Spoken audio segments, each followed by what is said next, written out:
Hi, Algebra 1. We are on to section 10.2. So we're going to graph a little bit more complicated equations today. So you were graphing just regular quadratics that the starting point was either like just up or down from the original. Today they're going to get a little bit more complicated. If you notice, this time there's a bx term. There's that middle term that wasn't there last time. So that makes this a little bit tougher. Now again, I'll give you guys the guided notes if you have a printer and you want to print them. I'll also put some graph paper on there, but if you don't have that, I'm just going to do my notes on loose leaf so you guys can see kind of how accurate I'd like to see the graphs be as much as you guys can without graph paper. So just know that mine aren't going to be perfect either if you're struggling at all with that. So we're going to do a warm-up problem just to think about what we're going to be doing here today. So it's going to be here.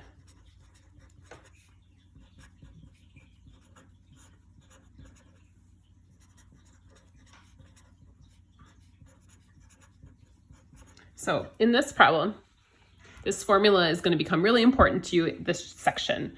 So it's x equals negative b, that's a b, over 2 times a. And they give us these values. A is 1, b is 4. That means we want to put these in to find out what x is. So we're going to substitute those in and figure out what x is. They're giving us these values in the problem. So I'm going to substitute those in here. So x equals... So negative b, so b is 4, so I'm going to do the opposite of that, which would be negative 4, over 2, and it's a, so 2 times a, so 2 times 1.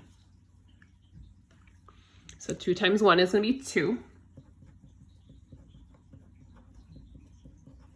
Negative 4 over 2 is just going to be negative 2. So that's what we find out x to be. So that's going to be a really important formula as we talk today. We're going to talk about graphing more complicated quadratics. Now, I probably won't do all the examples that are on here, but I will go through a big chunk of them, or at least a few of them. And if you want more examples or are stuck on something with your homework, always feel free to shoot me an email. Please don't wait to the test to figure out you don't know what you're doing. You should know right now if you understood section 10.1. If you don't, you should ask for help on it. You should go back and make sure you guys are understanding. Because this is going to build on that. So we're going to start with it. Sorry, I'm trying to pull up what my notes actually are so I can help you, or I can fill them in a little bit more smoothly, but I should have them up. Okay, so again, we're going to talk about quadratic functions.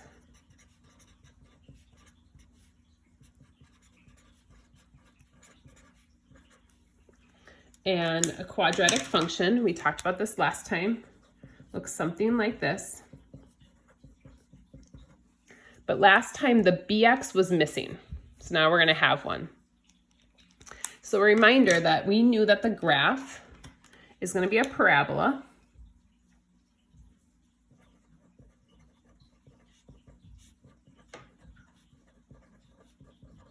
And it's either pointing up or down, based off our a value, and if a is positive or negative, happy or sad. Now the vertex is the really important part that we found last time, but the vertex, the x was always 0. Now that's not going to be the case anymore. This is our center of our graph. And that's going to be a really important formula. So we're going to put that in a box here.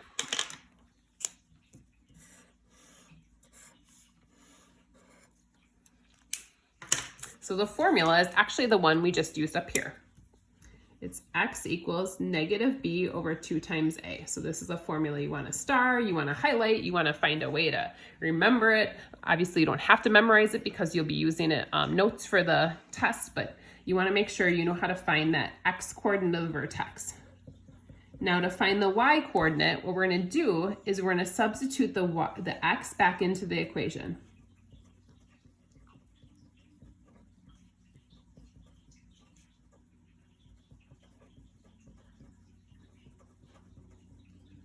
So to find our y value, we're going to substitute x back into the original equation.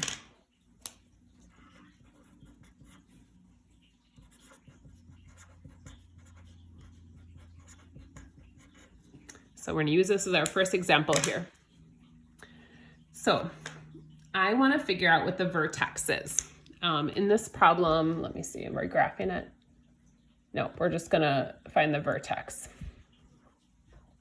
So in order to find the vertex, we're gonna use this formula. So in this problem, I'm gonna have you guys find the vertex, and then also, let me check real quick here. The vertex and is good. Yeah, that's fine. We can just find that for right now.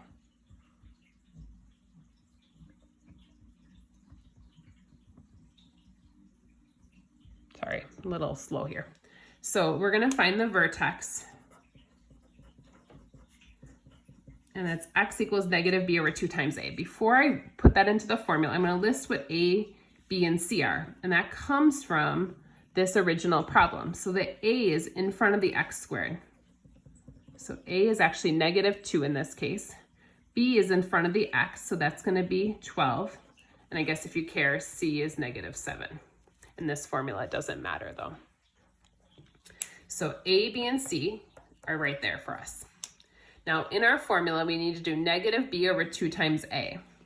Well, b is 12, so I'm gonna do negative 12 over 2 times a, which is gonna be negative 2. So negative 12 over 2 times negative 2, which is negative 4. So that's gonna be 3. So the first half of the vertex is 3 for our x. Now to find the y, this is gonna be the tough part. Once I know what the x is, I have to substitute that back in to find our y. So I can put this back into this equation. So negative 2, we're gonna do 3 to the second power, so that's the x, plus 12 times 3, again, that's the x we found, minus 7. Now I have to do order of operations. So 3 to the second is 9. 12 times 3 is 36. Now I can multiply those.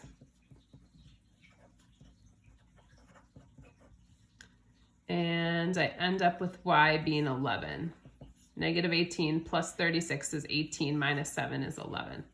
So that's the other half of my vertex, 3, 11. Now there's gonna be some homework problems where I'm only gonna ask you guys to find the vertex and the axis of symmetry. Now the axis of symmetry goes really closely with that.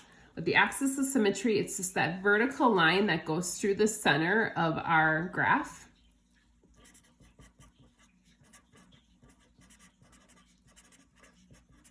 So what that is, it's just the x coordinate. So it's gonna be x equals whatever the x coordinate is. So this would be x equals 3 in this case. So if they're asking for the axis of symmetry, that's all they're asking for. There's one other thing I wanna point out that's gonna be a nice to know part of this, but not necessary right now, is something called the y-axis, or the y-intercept. And what that is, it's just a really easy point to use. If you guys remember back when we talked about y-intercepts with linear graphs, it's just where x equals 0. So it's just a point on the y-axis. So x equals 0, I'm just gonna put 0 into this equation.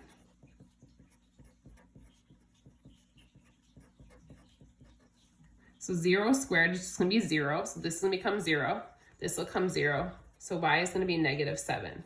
So this is just a nice point to use. It's not a super important point, and so just a good point to know. That's all we're gonna talk about today, or right now, with graphing. Now we will put some of these on actual graph paper, and we'll need a table of values for this. So some questions are just gonna ask you the vertex and the axis of symmetry. So just a heads up on that. So now we're gonna actually go through a full example of graphing. So I'm gonna pause the video and do that with you guys.